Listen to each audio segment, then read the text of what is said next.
There's something kind of silly that I've always wondered. Is guitar playing only for long fingered people? When I think of all the folks that I know who are great at guitar, they all have these really long fingers and super flexible wrists.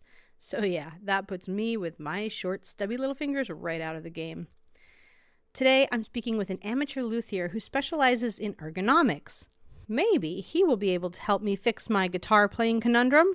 Take a listen and find out.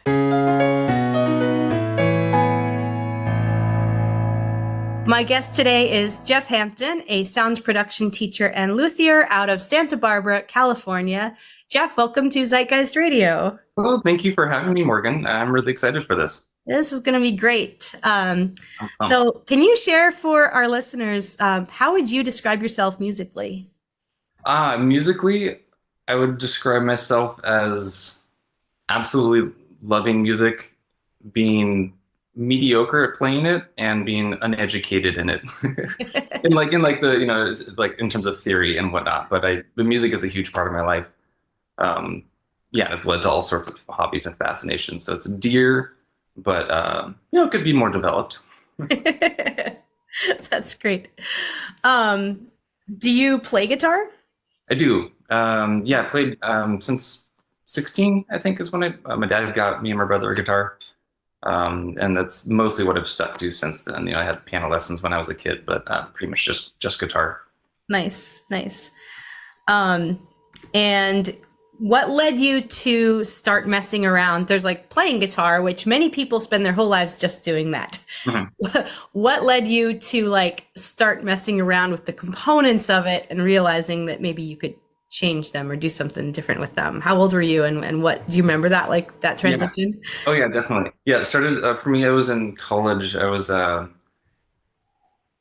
in Japan at the time. Not that it matters to the story, but I was senior year of college, and I was wanting a new guitar because I still had the same kind of janky, used, nice but old Epiphone that I got many years before. And then we went through the rabbit holes of trying to look things up online and flipping through catalogs. And then my dad has a lot of tools, like woodworking tools and whatnot.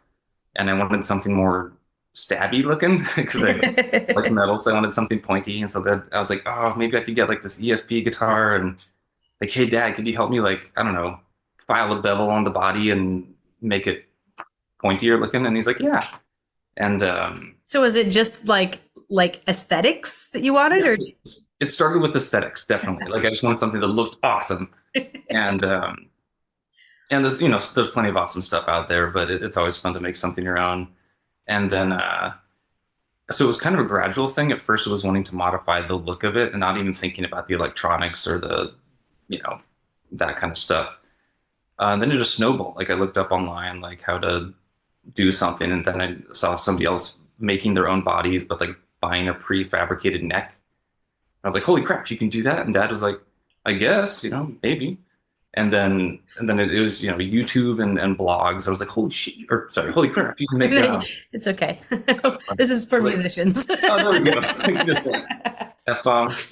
Um, yeah, so then it was like, okay, I guess like some people just do it all from scratch. And so over some period of months and like many, many pages of doodling, again, just for aesthetics, it kind of went from like, oh, I want to change this thing to like, oh my gosh, what if we just like I have the internet and Dad has the tools, like the actual the garage space. What if we just make a guitar? And so it, after like that's probably about a year of planning, we finally did it.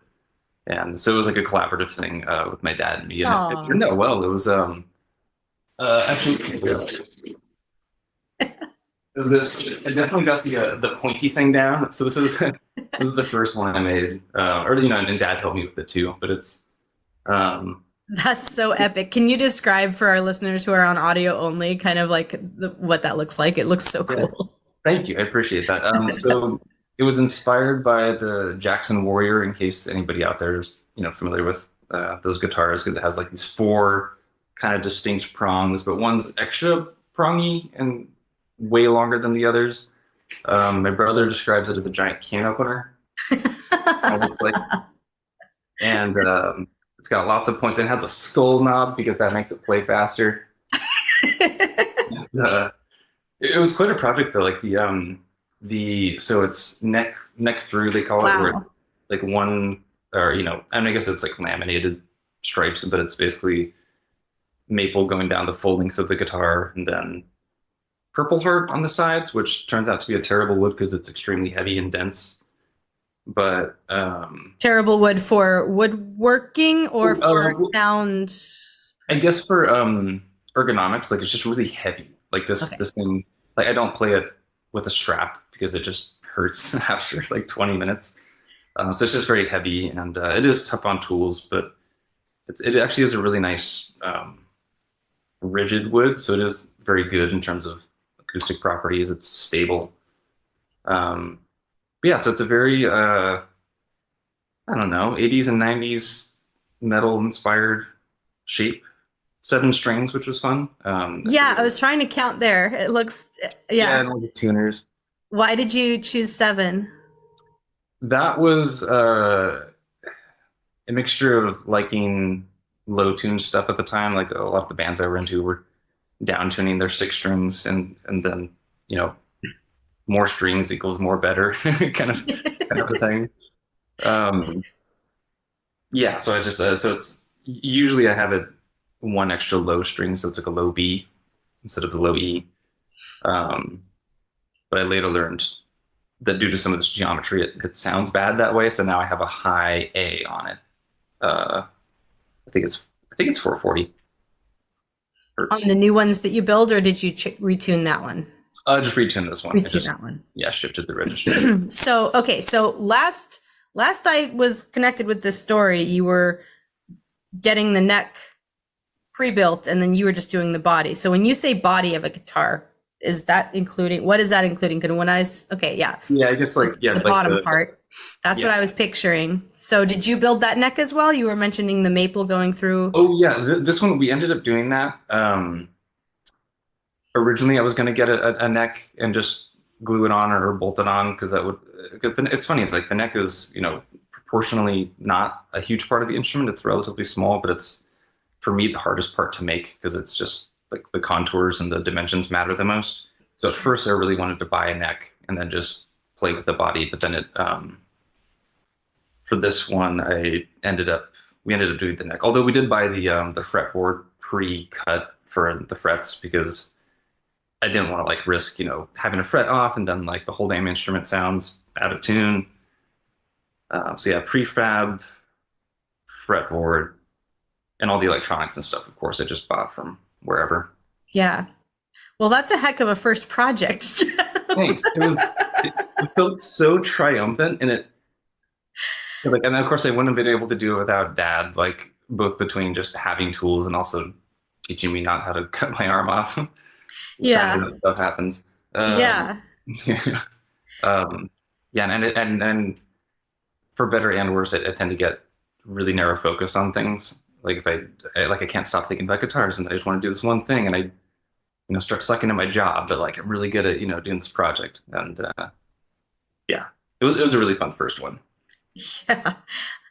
I that's amazing. That's amazing that that was your first one. I was expecting that to not be. It's a cool in the background. I appreciate it, and it's funny because it has all sorts of problems, but it still looks great. So So can we like zoom out a little bit and just talk about the process of building a guitar? Like what do you think about first? What types of decisions do you make along the way? Can you kind of approach it from like the top level, like, I think I want to build a guitar. Where does your brain go next? totally, it's funny. It's funny how it shifts over time because at first it was aesthetics first, and like everything else be damned. And now it's, for me at least, it's all ergonomic considerations and geometry of the neck in particular. Um, and then kind of everything I do around that. And I haven't really built in a while, but I still daydream and design and draw on my computer. But I almost always start with like what's its purpose? Like if it's going to be, a metal thing, do I want it to have 7 or 8 strings, or do I want to just have it be um, fewer strings, like a regular 6, but maybe shift the range, like have it be shifted up one, strings worth or down a couple. Um, because I used to love the idea of just having like an 8 string guitar or a 9 string, but it's like they can do more. There's a wider range, but they just become more Tell me you cumbersome. have long fingers without telling me you have long fingers. Yeah, right. Yeah. And that's part of the problem. Like I remember, um, well, like I said, so this monstrosity, I've done a lot of things that are just stupid, but so this one for people who can't see, it's also missing strings, but this was a 9 string that I just wanted to see if it would work, which is why I didn't waste time on a nice body and just bolted some stuff together. But for my hand size, it's just extremely impractical. Like I finally strung it up and I was like, okay, I'm done. I'm done playing this forever. um, so I really like. I used to love the idea of just something that can do everything, but now I focus more, or I dream more about making things that are for a specific purpose. Like even if I want it to be a low pitched, chugga chugga thing, like what if I just make it the regular 6 strings or even 5 strings, but just pitch them way down, extend the scale length, so like the vibrating length of the string, and just make it specialized at this one thing. Because if somebody can afford the space to have multiple guitars, it's nice to have things that are kind of aimed at a particular focus. So yeah, I think most about the geometry, I guess, of the neck and the strings, like mostly how long they are and how widely spaced they are, whether or not I want fan frets. Are you familiar with those? I no, I know nothing. They're weird. So it's similar idea to like how a piano or a harp has really long bass strings and shorter treble strings. Hmm. Same deal here. It just looks funny because it's not as common on the guitar, but the treble strings are just, same relative spacing fret to fret, but just overall length is shorter.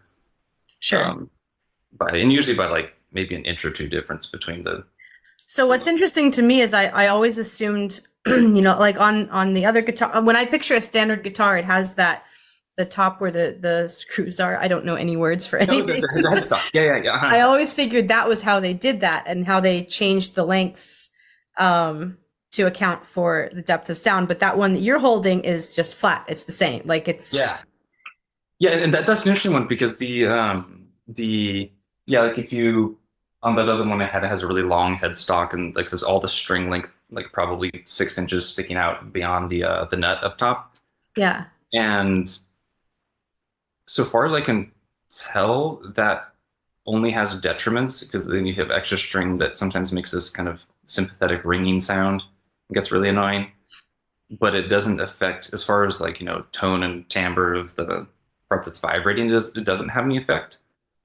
So it's from a practical standpoint, I think it's really good to have no headstock because there's just less extra string to deal with.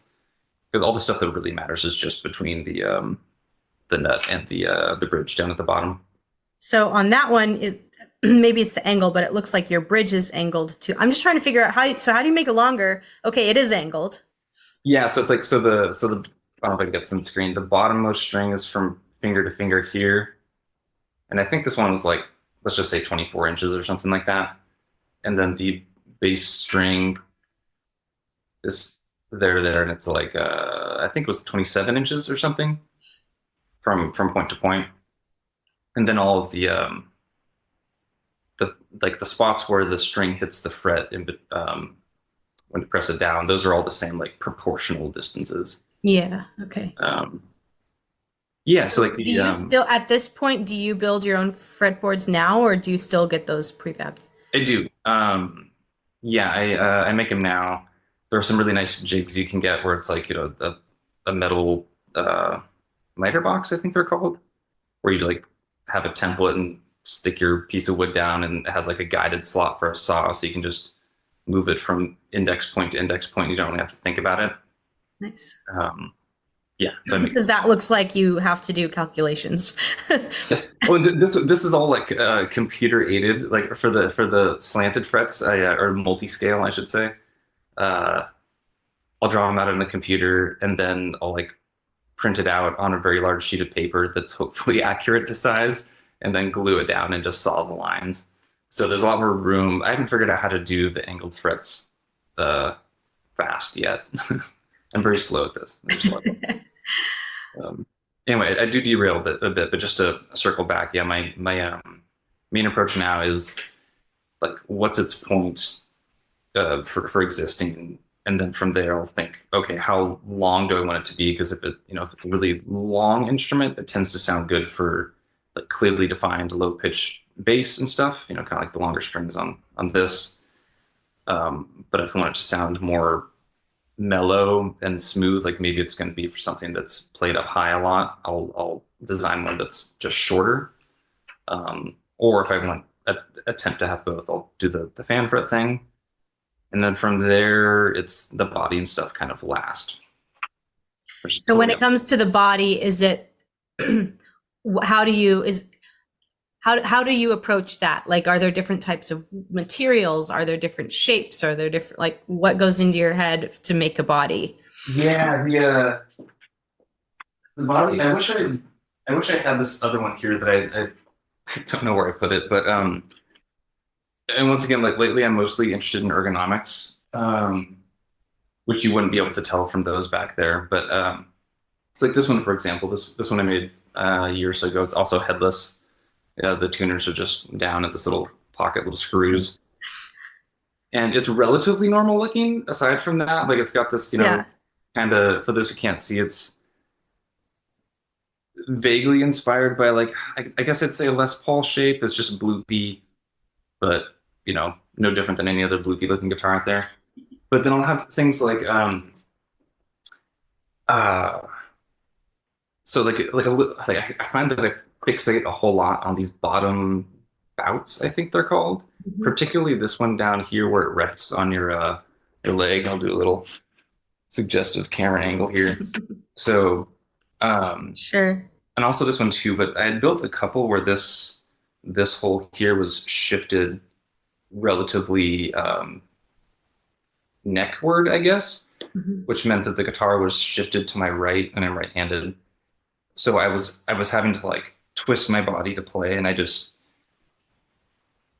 I just have a whole lot of trouble doing that. Like I find that I have to like lean down to actually get my hand around it. But the farther bridgeward, or toward the butt end of the instrument, that I shift that bout, it kind of shifts the guitar a little closer to my center, and so I don't have to do as much twisting. Yeah. The ones I really like, and I wish I could find, I didn't have it here today, but I've tried to make some where there's like a second leg cut out here, so you can basically have the Yeah. guitar sitting there and do more of like a classical kind of thing. And that's my current like ideal thing to do. But then it's always a compromise because those guitars look sometimes kind of stupid. But I love them. I've made a bunch of stupid guitars. Um, yeah, so I tend to think most about shape and contours and how it's going to sit on the body, or I feel like understanding it doesn't matter so much. Hmm. So yeah, shape first, and then considerations like wood and whatnot.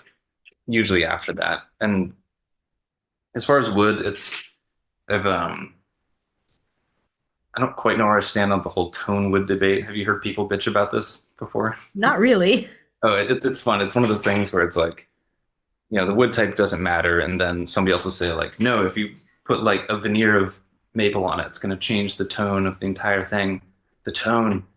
And I suspect that actual wood species doesn't play that much of a factor in the sound.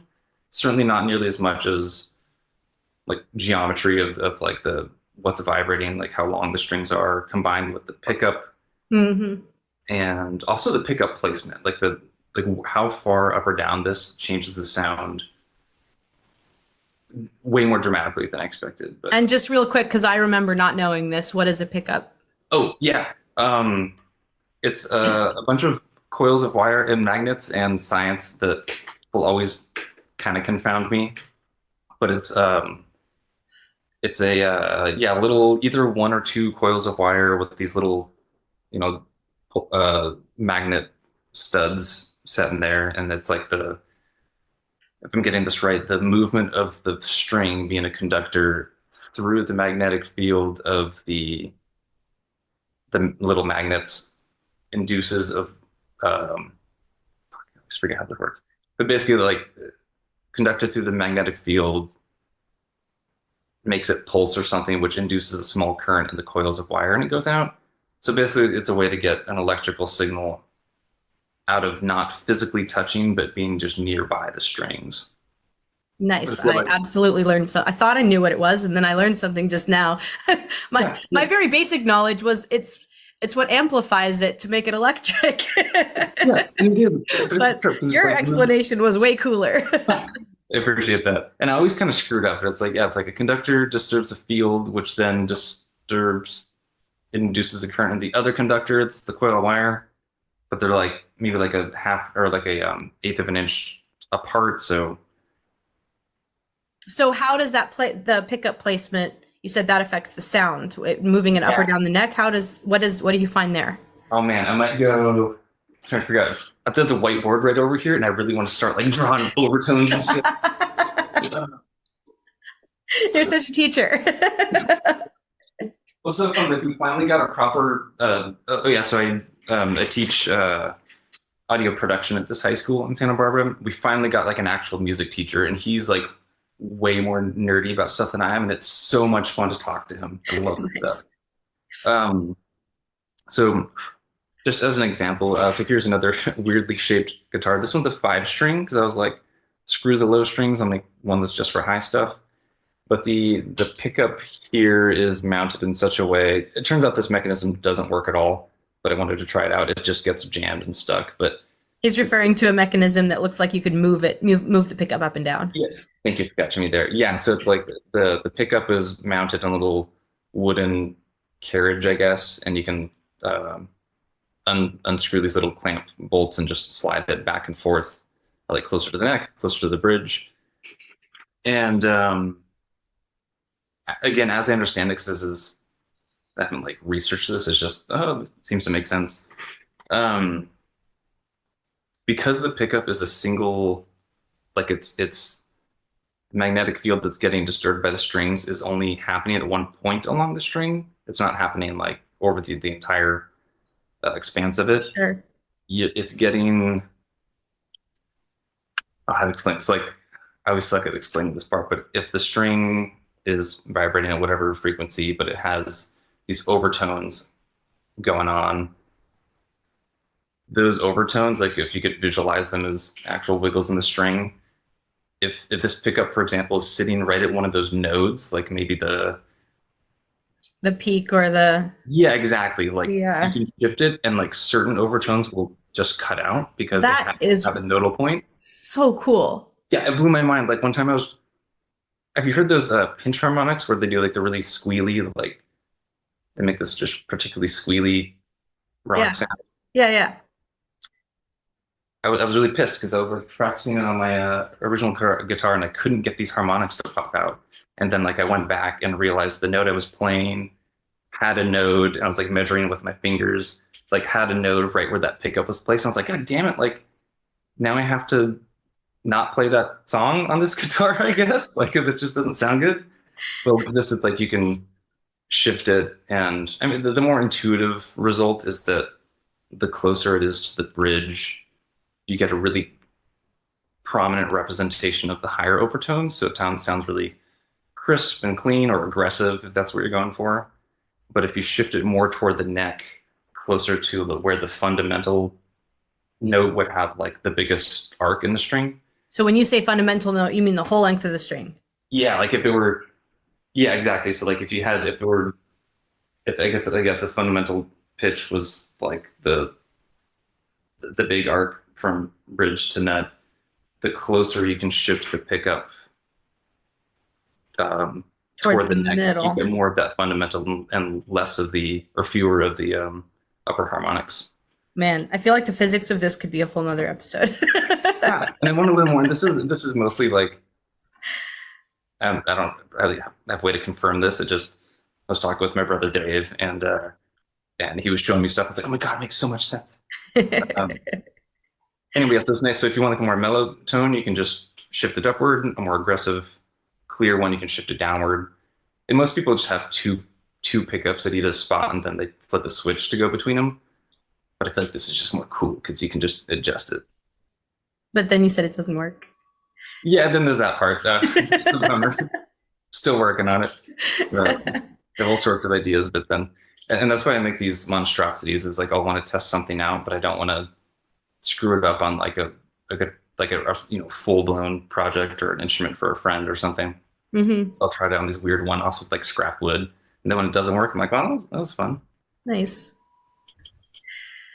Um, so how does genre, you do make mostly for you mentioned for yourself, for friends. How does genre play into building a guitar? Like if you know someone, I know that you enjoy metal, but if you know someone is going to play jazz on it, like how do you take that into consideration? Does that make a difference? I do, and just to kind of provide context, like I think I've only really made maybe 15 instruments ever, something like that, including these weird ones. So it's very much a hobby thing more than at this point more than like a Yeah. production thing because Yeah. I have a full-time job and all that. So of the half dozen people that have built for, it's mostly come from conversations with them, like what would you like? Because I still have a bit of that apprehension of not wanting to be like, oh, this is going to be great for you, and then I give it to them, and they're like, this is not what I wanted. I'd rather if there's something wrong with it, that's their fault. So, which is not the ultimate viewpoint I want to take on this, but yeah. So usually I'll talk to them mostly about what they want, which is fun because two of the people that have built for didn't know they were getting it. It was a wedding gift from their spouses. Nice. So it was that was fun to kind of trying to like sneakily get their interest. Like one guy, for example, his wife, who was my friend from college, she's like, okay, my husband really wants, I know he would love a 5-string fretless electric bass. I was like, that's cool. I was like, I don't play bass, well, what does he want? And I'll try my best. So it was a fun, sneaky series of events where you're trying to figure out like, the style of music you liked, and I'd be looking up like, what pickups and electronics do those artists use. So I don't have because I'm not like a big like, jazz or say blues player myself. I'm less familiar with like all of the guitars that are reference points in those crowds. Yeah. So yeah, a lot of conversation with the people and yeah. So you mostly do like metal and rock and that's been the most comfortable genres. Yeah. Yeah. So you mentioned like reference guitars. What do you look for in a reference guitar? Do you just look like for the most popular one, or like how much does brands play into it? Yeah, I think the times I've looked for it, a lot of it's that. I'll just look up, if I know the favorite band or two, or my favorite band or two, I'll look up, what the guitarists or the bassists are playing and look for commonalities on like electronics choices or mostly things like scale length, like how long the strings are. Because I feel like once you get the geometry of the strings and the feature set, like the pickups or like the what kind of fancy bridge or tuners do you want? Beyond that, it's just kind of aesthetics and the fun stuff. Yeah, so I'll just look to see what the pros are doing, I guess. Not that I necessarily just want to do that because it's really fun to go outside of the box, but it's nice to have like a kind of known quantity. Like, okay, if we know they play these instruments on this album and we like the way it sounds, then ergo it can sound good.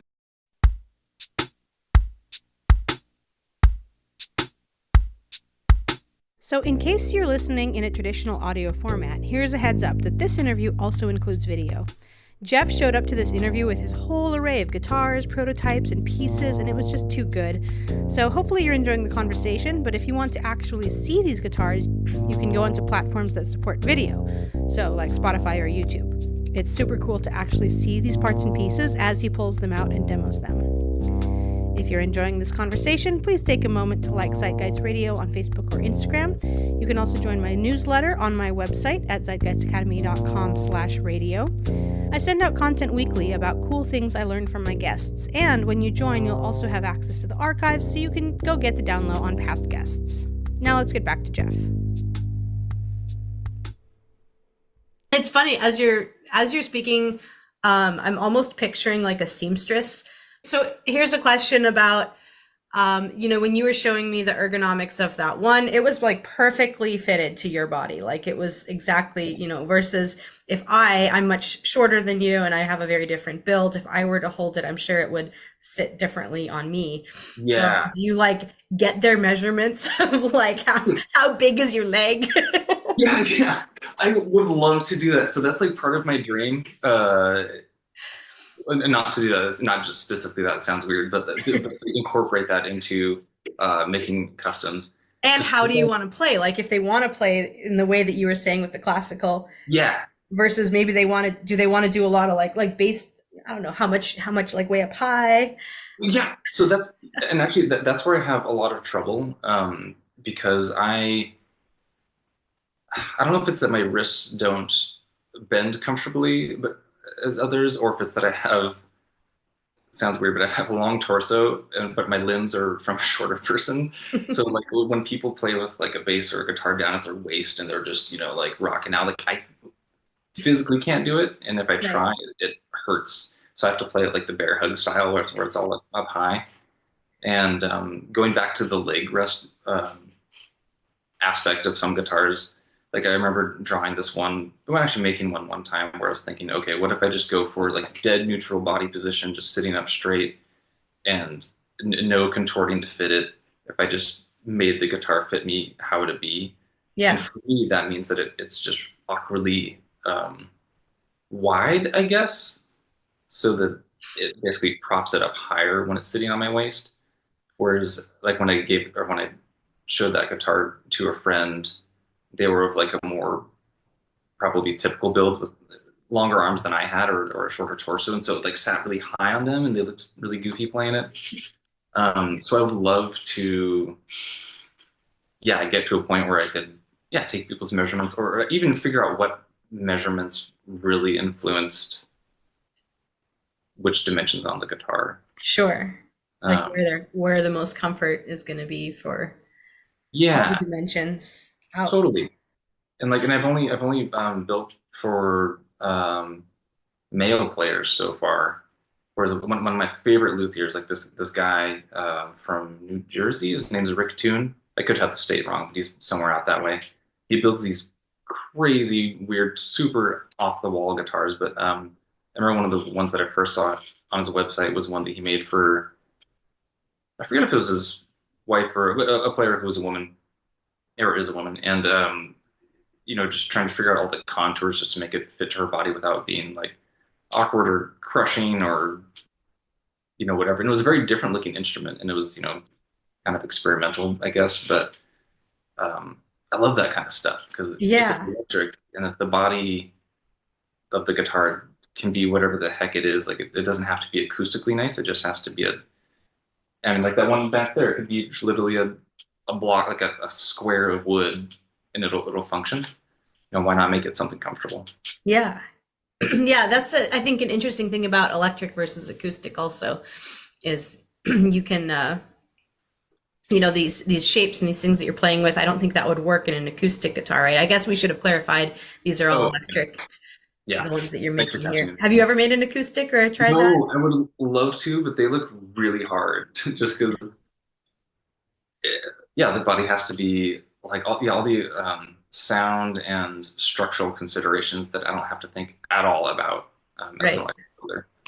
I would love to someday though. Yeah. Well, I'll share with you, like I'm I've been told because I play piano that I would pick up guitar quickly, and I always have to remember that it still involves work to learn a new instrument. So I had really unrealistic expectations of my ability to just turn the piano sideways and there I can play guitar. There you go. No, obviously it doesn't work like that.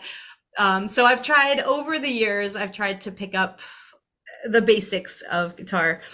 But what the things that I run into that I think are the most inhibitive to me enjoying learning are actually the physical ones and the ones that we were just, the things you were just Really? talking about. Like I have tiny, tiny hands, Ah, so I've kind of resigned myself. I'll never do bar chords.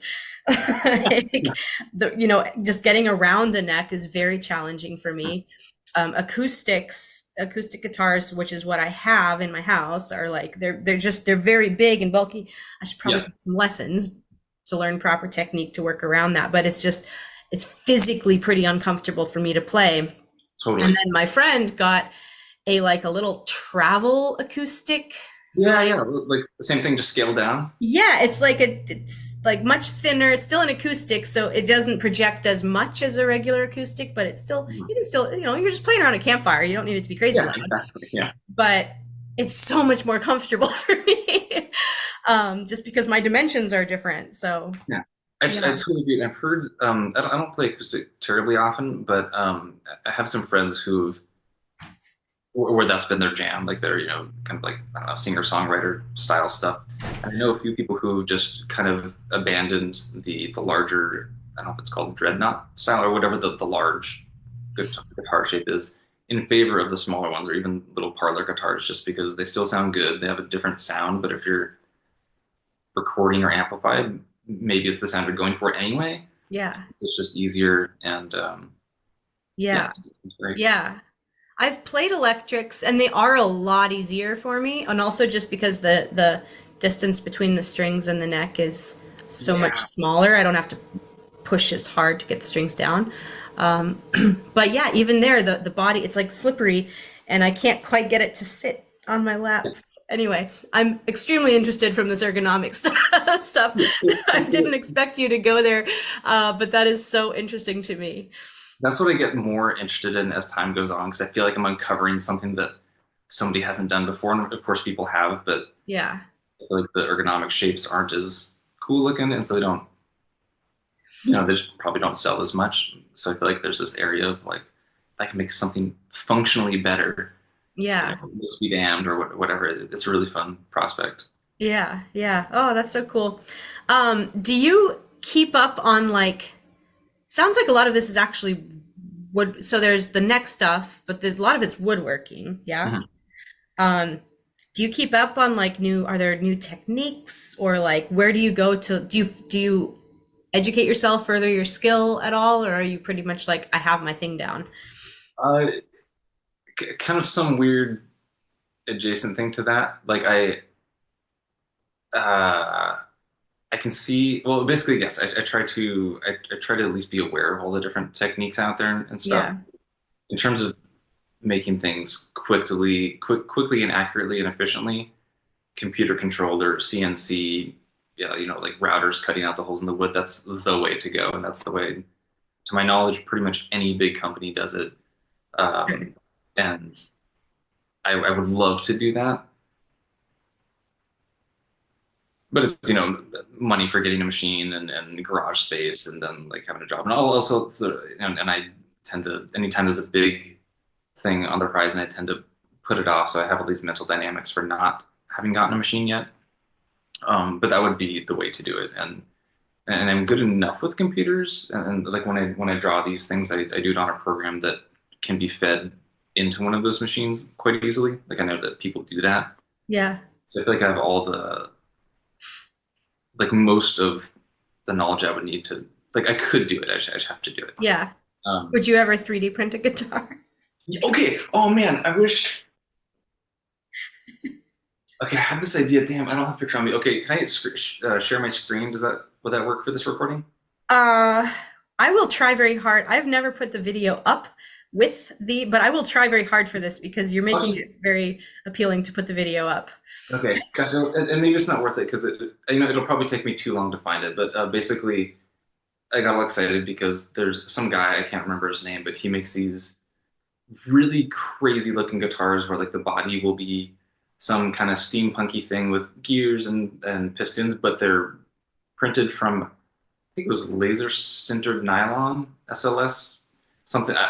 I'm just throwing out terms that I might have wrong, but they were functional parts. It's kind of like when you get your Lego set and you put a motor on and like it actuates. So we'd Yeah. have the guitar bodies with like the internals, just these cool moving components. And then I immediately went to like, oh my gosh, you can print like on those sizes and shapes. I really want to take one of my favorite mini bosses from Super Metroid on the Super Nintendo. His name is Crocomire, in case anybody listening has played that game. But Crocomire was the shit. He was like the most metal boss. Like, and you finally defeat this poor thing who's probably just defending his home or something. And you shoot it into the acid and its skin falls off. But so like I basically drew that up on my computer and like got like the bitmap of Crocomire's face.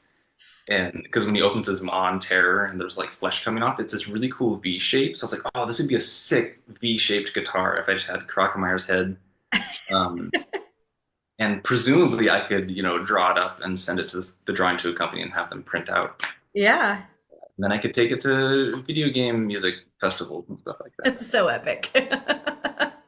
So I've had that on, in my head for a decade and haven't done anything about it, but certainly possible. Yeah. I mean that would be you'd be sending it I kind of asked that question in jest, but you answered it very seriously. Oh, like I want to do that so Yes. much. Yeah. Yeah. I'll have to find. I wish I had a photo at the ready, but I had like a mock-up done where it was going to be so cool. And back to your original question too. So as far as what I actually do and on the occasion that I actually do get around to building, it's kind of the same stuff I've been doing before in terms of like the tools I have and use and like hand carving the neck with a rasp or a big file or something instead of having a machine do it. And I found little ways to optimize it or to do it better, but nothing categorically different yet. So I have lots of dreams that I want to act on, but and I'm certainly open to like I'm not beholden to tradition because I feel like tradition can be great, but it can hold you back too. I mean, hence Yeah. all the weird shapes. Yeah, yeah. Do you ever consider a guitar finished or is it just good enough for now? Good question. Yeah, yeah. I guess finished. Do you ever tweak them afterwards? So far, not in any meaningful way. Like little fixes. Like on the first guitar I made, the bridge where the strings go into the body, I mounted too far. I basically mounted in the wrong spot by like a quarter of an inch, so I couldn't. Like basically everything was like I couldn't adjust the intonation on the little entry points back and forth because I ran out of range. So like just wouldn't play in tune once it was fretted. So I had to like route another little thing for it and shift it backwards. So like, little stuff like that, nothing really exciting. Um, Changing string sizes, but that's nothing too thrilling. Yeah. Yeah. Um, so we talked about bigger companies before. Have you ever taken like something from them and then do custom work on like a Oh, existing guitar? that's a great question. I have not. I did a couple times. I've had friends ask if I could install a new uh, vibrato bridge. I don't know if you've seen the whammy bars with like Okay. Floyd, which is the big brand, but it's I've never done one with this particular model, but it's the reason I've been asked about it is because like it would be replacing the regular bridge with one that has a whole bunch of springs going through the backside of the body, so you have to be really good at like routing out those cavities. And I just hadn't used that model before, so I was like, that's a great idea, but I don't want to screw it up. Like I'd rather build one from scratch first to see what complications there are. So I haven't done any modifications on existing ones, but which is funny because that's what I originally wanted to do. Right, that's where I expected the story to start. Yeah. It turned into like screw that. Like I'm just gonna put some weird stuff. Build my own. Yeah, yeah. Yeah. Did you feel very cool? I felt awesome. I was very gloaty on Facebook at the time. Like I was like, this cool summer project ever. But I meant in excitement, but in retrospect, it might have sounded like I was talking people down. Oh no, it's like it looks amazing, so it's definitely brag worthy. I really freaking love it. And it's fun too because like I'll have particularly as I get older and meet more people with their own art in whatever arena, I'll be baffled at how they do something, and then Yeah. So when people are excited and surprised or baffled at the stuff I do, I'm like, no, this is because I know how to do it. It doesn't seem that crazy. But then Right. I'll see like a painter. I'm like, how the hell do you do that? Yeah. So let's talk because you mentioned the guy in New Jersey. Yeah. Let's talk about the community. Are you part of like communities of luthiers, or like how do you share or learn information about each other? There, I'm not, and and for me particularly, I think it's because I'm just uh, I can't maintain communication well. I'm a very spacey person, so like I've never been involved in any online communities, even physical ones locally for whatever thing it might be, even if it's not music. I just have trouble maintaining those relationships if the person's not in front of me and we're having a conversation. So I never really took the time, although through word of mouth, I did meet two other luthiers in town. One um, makes and repairs acoustics and has been doing it for years and does it for like big time musicians who are like I forget who it was. Like I think Depeche Mode when I met him, he was working on a guitar for Depeche Mode or something like that level at least. Um, I know there's some good online communities like I used to read a lot on and occasionally post on one called sevenstring.org that was geared toward people, just making mostly like metal guitars, but things that were a bit unusual. And there's a luthier's corner in there where people will post like their tool setups and like the jigs and the fixtures that they've created to accomplish some task really efficiently. So and yeah, literally everything I learned on how to make them was from people's blogs and videos. So I know that there's a ton of stuff out there. Yeah. I'm not sure what the current like go-to communities are though. Yeah. Well, at a certain point, you know what you're doing, but Yeah, and it's good to get back to it too because I've learned a lot of things along the way that the way Mhm. I kind of used to do them. Need to get back on the internet and talk to people about it. It's funny because the term luthier, I knew that it applied to guitars, but it also applies like that's the same word for people who build violins and cellos. Turns out harmonicas, as we learned on this Yeah, podcast several episodes ago as well.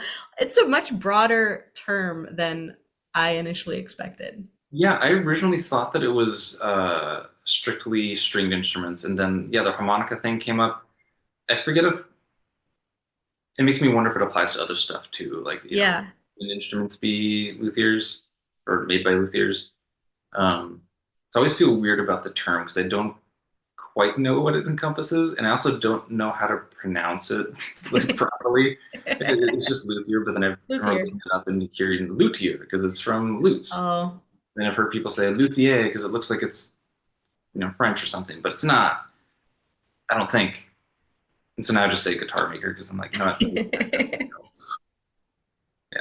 guitar maker. I There's guess a I could lot have out said there. that in your, I don't know. I called you a luthier in the introduction, but whatever. I appreciate it. I technically am, Yeah. but I just don't know the origins of the word. So yeah, um, yeah. But I know there are several, even in Santa Barbara, for those who don't know, I think Santa Barbara's shy of 100,000 people, so it's not gigantic, but it's decently big. And I think I know of three people that are making stuff, and a couple who are just like me, who are just people who just made Yeah. some stuff. Yeah. Aren't really doing it as a business at this point, but yeah. Yeah. What would you say to someone who is like interested in starting to mess around with their guitar, thinking about it'd be cool to build one, but maybe a little intimidated? Yeah. Um, I guess I would say like, don't give up. You can do it because I truly went from knowing nothing about it to just spending too much time online and eventually learning it, which took a lot of persistence. I would also say that the biggest barrier to doing it, in my opinion, is having tools, which is Sure. unfortunate truths where it's like, if you don't have a garage or if you don't have a spare $1,000 or $2,000 to spend on like a planer and a whatever, a router What and would all you that. say are like the top 5 tools that you need? I would say a router for specifically for all the body cavities, so like where the pickups inset, where the Ah, electronics go in the back, the pocket that the neck gets bolted to or glued into. Um, all those things, a router is pretty much essential. And if anybody doesn't know what they are, it's basically just like a spinning cutter that you just move around with your hands, or ideally with like a template or something, so you don't get the shape wrong. So a router for sure, and I think you can get pretty decently cheap ones, like under 100, but I think like the nice ones end up being a few hundred. Um, Something to flatten with, like a I know some people use hand planes where they just, slide the blade along, they flatten out the neck. To me, that's terrifying because like when I try to hand plane, it's not straight. Like it totally depends on how much pressure you put on it. And if Yeah. you change it doesn't come out flat. Yeah. So for those things, I rely on like a machine planer, where you basically just feed it through on a conveyor belt and it just cuts a nice flat surface. And those aren't cheap. They're at least a few hundred. Um, yeah, router planer, hand tools like files and stuff. And that's one of those things too, where if somebody were to get a pre-made neck and do the body, that would honestly cut out probably, not half the work, but about that much. Sure. Because all these things like just putting in the frets, you need a whole set of tools for that, like the hammer and like something to file it down, and like these if you need to bend a curvature in the fret, because like the fretboard usually isn't dead flat, although I like them when they're flat because of geometry. There's some really cool reasons. But you have to get like a bender for the frets, and then like the polish and like the files to reshape the crown. So there are all these. The neck has the most annoying stuff in it to deal with, I think. Yeah, so to bring it back, yeah, router, planer. Consider getting a neck pre-made. It'll simplify everything. But also don't be afraid, because like I decided to just go for it and make a 7-string, which people suggested don't do, like, work off of an existing model. Yeah, so find some tools, spend some time online. Nice. Nice. Well, Jeff, this has been very fun. I have one last question that I ask all my guests. Oh, great. This is Zeitgeist Radio. Did we talk about what zeitgeist means? I don't remember. I don't remember if we did, but am I right in thinking that zeitgeist is like what's the current in the public consciousness kind of awareness thing? Spirit of the times. Yeah. Yeah, okay. Yeah, the zeitgeist is like the feel of what it's like to be alive or part, at any particular point in time. Like if you picture the zeitgeist right now versus the zeitgeist in like 2000, it felt totally different to be alive, right? Right? Like everyone was like, oh, Y2K and all this stuff. And now it's like, oh, elections. And, Yeah. So, but zeitgeist, I also take it to mean kind of the smaller, like it can be a bit broad cultural stuff, but it can also like every community can have their own zeitgeist as well. Like going to MagWest felt very different from going to another anime con, Right. So anyway, there's a moment I like to call a zeitgeist moment where we've all had them as musicians, but you are either making music or listening to music or somehow involved with music, and you just connect to that zeitgeist, right? You suddenly like lose yourself and kind of become part of something bigger than yourself. Okay. So I will ask you, what is a recent or a memorable zeitgeist moment for you? And while you're thinking of that, I'll share one. Okay. Like I mentioned, I'd always kind of wanted to play guitar. And during COVID, I finally decided, okay, I'm actually gonna like try to like put my actual effort in and practice. And I enjoy kind of like bluesy rock. And so I decided that every month I would learn, well, first of all, my goal was to learn one song. And I just, it was a time of transition during the pandemic. I'd also gotten a new job and we were moving to California. And we took in between those two, between me getting my new job where I could work remote, and then us actually moving, we were kind of deciding where we were going to move. We got an Airbnb rental for a month in Templeton. And we came down here and just lived in Templeton for a month to see if it was a place that we wanted to move. And I brought my guitar And that is where I learned my first song on guitar. It was Merry Go Round by Serena Ryder. And to the point where I could, like, I actually could play it, like, and I don't know, I didn't like, I wasn't looking to perform it for anybody, but just that kind of internal playing and singing with a guitar, it was a feeling I had always wanted. And I'd seen other people do it, you know, where you're just like, you're noodling, you're playing a song, and there's like this kind of, I know I said zeitgeist moment, like, connects to like something broader, and that's often for me in the context of other people socially, but this for me was a very internal moment where I felt like I was one of them. I could play guitar and I could play my one little song.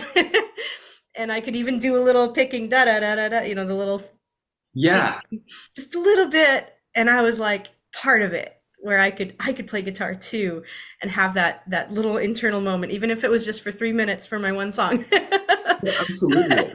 But I felt it, and that was an extremely rewarding experience. And I still know how to play that one song on guitar. Good, good. I was gonna say, was it just that one 3 minute period, or have you had other 3 minute I periods? started to add, eventually it became, I want to learn one song a month, and that lasted for a little bit, and then kind of we came out of COVID, Yeah. and I dropped it off. But I learned several chords, enough to kind of like mumble around with stuff.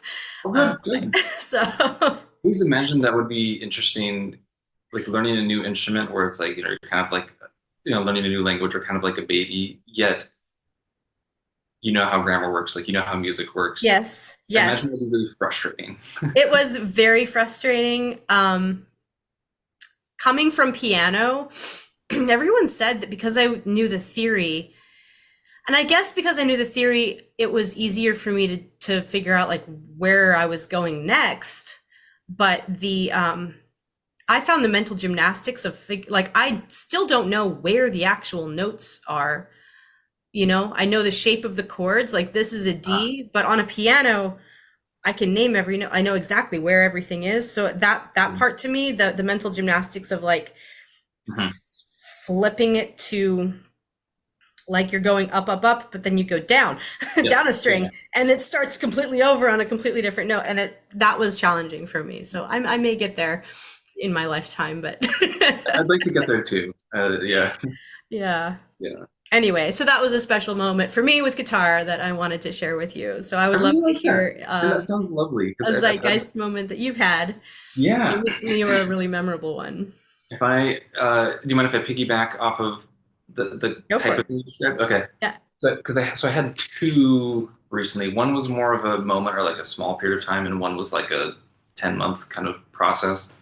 The first one was finally learning completely and from like actual published tablature from the guy who wrote it. A song that I tried to learn when I was like 17 or something, and it was this finger picking song. Are you familiar with Yasunori Mitsuda, who did like the Chrono Trigger and Xenogears soundtracks? I've played Chrono Trigger, and I'm not sure that I am super familiar with the music, but Okay, I have well, played the so game. he did that in collaboration with somebody else, but he's become just one of my favorite musicians in the entire world. And there's this song called "Radical Dreamers" from the Chrono Cross soundtrack. If you played that, I did. okay, and like the soundtrack to that game is just incredible. And like Yeah, it was. I feel like with video games too, it's like you spend so much time hearing the same song over and over that you get really ideally attached to it as opposed to sick of it. And I was very attached to the music in that game. So I tried learning this Radical Dreamer song based off of, people's own tablature transcriptions online, and they all differed, and like I wasn't good enough to play them anyway. So just I would try for like a year and then give up and try for a year and give up. And then finally I realized that Yasunori Mitsuda just published the damn song, like a decade ago. I'm like, oh, I can just buy the music and then learn it. So I finally learned it properly, and it was like this. It was like something always I'd always wanted to do cleanly and completely, and finally I could. So it like connected me. It was like a really emotional moment, strangely, just like finally getting to do this thing, and so it connected me with my 16 or 17-year-old self, and in my mind connected me more with Mr. Mitsuda, just like getting to see how like the secret sauce of how he made his music. Yeah. And Yeah, it felt like a full circle kind of thing. It was just really, really lovely. And so it might have been similar to what you described with Yeah. your song. Yeah. It No, was that's very amazing. weird. And then the other one, if I can choose a second, is like I've never been like the bands that I really like. I've either had a friend specifically tell me about or like stumbled across. And so a lot of stuff that's been mainstream or well known, more known, has just gone over my head. Both from popular music, like the Beatles. Like I know they're great. I appreciate them. I don't really know their music, which is weird to say. But even within metal, like I got into metal in high school, very specifically from a friend just giving me CDs, so I knew these specific bands and nothing else. But my partner and I are planning a trip to, actually, we're leaving in a week and a half to go to Sweden, which I'm so freaking excited about. And we're going to Gothenburg, which is where uh, many bands, but these like particular three bands of like the melodic death metal subgenre kind of came from. And so it's like, oh, the Gothenburg metal scene. And so we're going to go see this concert in Gothenburg, which I'm pumped for. And these three bands are there. But in preparation for it, I was like, okay, I actually want to learn and familiarize myself with the bands that led up to this, because I know even just this kind of subsection of metal's been around for a few decades. So I made this, I feel very proud of it, the spreadsheet of bands that, and of course I missed bands, but I had maybe 20, 20 or 30 bands listed that were all from Sweden or nearby, like Norway and Finland and stuff, starting from the mid 1980s, and wrote down every single album and EP release from then to 2024. It took me like weeks to compile this list. There's, I think, like 340 albums or something on it. Wow. And so I was like, okay, I'm going to try and listen to 1 year's worth of music from these bands every week. And starting in January, can I do it? And I just finished it. I got through 2024 like a week ago. Oh my My gosh. homework, and now I feel like I've heard all the music that led to the stuff that I know that people used to tell me about. Like, have you heard Bathory? I'm like, yeah, was that the lady that like legend had it killed everybody? It's like, no, no, no, like the band. Like Bathory's like the band that led to all this stuff. So now I've like listened to it all. So I feel very like I feel like I've done my homework, and I also feel like I'm more connected with. It's almost like, this is too dramatic and hyperbolic, but it's like learning something about your grandparents that you didn't know. I'm like, oh, this is where it came from. Yeah. Um, Yeah. yeah, so it's been delightful. Wow, that's awesome. That's awesome. Well, that sounds amazing. Have an amazing time in Sweden. That sounds so, So pumped. so good. Yeah, I want to print out the spreadsheet too and like frame it on the wall because I love it. Nerd. Yeah, yeah, exactly. Yeah. No, I love it. I love it. I mean, that's what that like music history, right? Yes, That's yeah, like and in my own way, that's my what first zeitgeist moment. The reason I call it that was I was learning, I had just learned what the word meant, and we were learning about opera, and I had never liked opera in my life. And then, um, because of learning the history, I just got it. Like we were listening to it in class in the context of the zeitgeist. I'm like, oh my God, this makes so much, like, of course, this is like people are losing their minds over this music because for that time, it's perfect. And like I connected, Yeah, so that's where I learned like you can do it that way. that's cool. I find that to be Yeah. such a neat mental exercise to like try and Hmm. place yourself in that framework, which I Yeah. feel like Black history never worked with me as a kid because I couldn't empathize with anybody. Right, right. Um, Yeah, it took a very good teacher to finally get me there. yes, yes, absolutely. Well, Jeff, thank you so much for coming on my podcast. I really Thank you so much appreciate for it. having me. This is my first podcast, and yeah, it was a ton of fun. Yeah, it was a ton of fun.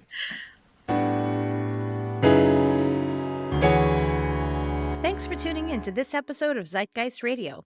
Please make sure to follow the podcast on your podcast app. I'm also on Facebook and Instagram at Zeitgeist Academy, and you can always email me at info@zeitgeistacademy.com. I love hearing from you. Music for this episode was created by Ian Boswell. Please hit that subscribe button and tell all your friends you found a cool new podcast. See you next time.